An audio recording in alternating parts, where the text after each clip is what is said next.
Hey guys, just wanted to make a quick video talking about how you can inch forward or creep forward in a manual transmission car if you're a beginner. Okay, so the first thing to note, it's going to be sort of like going into reverse. And what I mean by that is you're going to be playing with the clutch and the accelerator a little bit more than you would just starting off into first gear. Okay, so let's say I'm parked and I want to inch forward. Or for example, a really good example is if you're going to be taking a turn but there's cars parked there, so you can't really see if there's an oncoming car. You're going to want to inch forward, or you're going to want to move, maybe a couple inches forward at a time, or maybe a couple feet. But it's not like just going into first gear and letting go of the clutch. What you're going to want to do is, you're going to have your emergency brake off. You're going to be going into first gear. Your foot will be in the clutch. The car will be on, and you're going to actually be giving a gas first before releasing a clutch. And I would say a good amount would be anywhere from maybe 1,000 to 1,500. Depending if you're maybe in a little bit of an incline. If you're in a little bit of an incline, you could bring it up to maybe 2,000 max. But anywhere from 1,000 to 1,500 should be more than enough. Okay, and once you're giving a gas, you're going to try to be consistent with the gas. So once again, let's say I put it into first gear. I'll give it some gas. I'll be giving a gas, and I'll be releasing the clutch. And I won't be releasing the clutch all the way. I'll be releasing it enough to make the car move forward, but I won't be releasing the clutch all the way to fully engage into first gear. Okay, so just think about it like you're going to be using the friction from the clutch and the flywheel to slowly creep forward. So as they're both spinning, they're going to create friction, and instead of letting the clutch go all the way and fully engaging first gear, you're going to be letting go of the clutch just enough to get you like slowly creeping or inching forward. Okay, so let me just give another example. It's really easy, and like I said, it's like going into reverse. Let's say I wanted to go into reverse, so I would be in reverse gear. Okay, so I would be giving it a little bit of gas and then letting go of the clutch. But the same thing with reverse. I wouldn't want to let go of the reverse fully, because the reverse in a manual car is pretty quick. Pretty much the same thing, but just going into first gear. So you put it into first gear, your foot would be on the clutch. What you do first is you give it some gas, anywhere from 1,000 to 1,500 should be more than enough.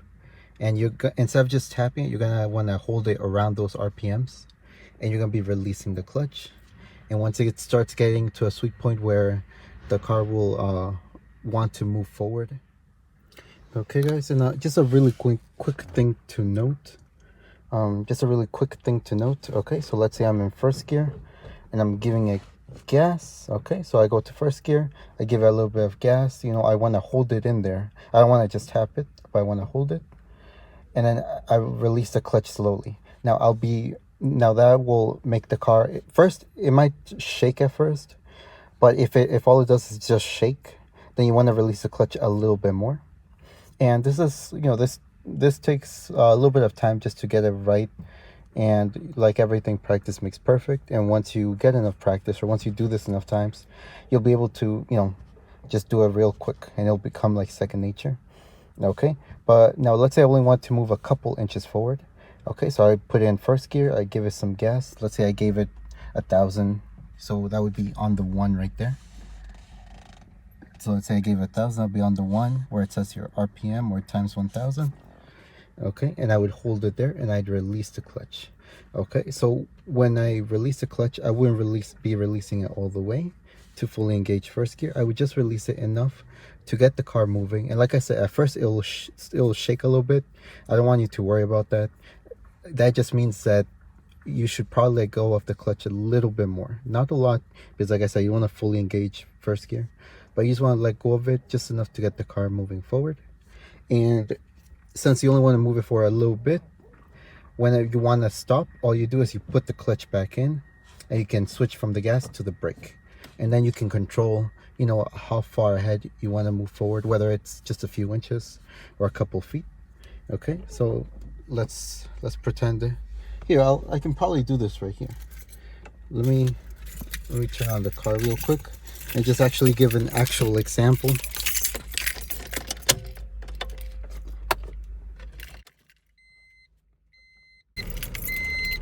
Okay, so I take off the brake, I put it into first gear. Okay, so like I said, what I'm going to do is I'm going to give it a little bit of gas, and I'll start releasing the clutch. And as I'm releasing the clutch, I don't know if you can see, but it'll start moving forward. Like I said, your first gear will actually shake a little bit, like that. And if all it does is shake, it just means that you should probably let go of the clutch a little bit more.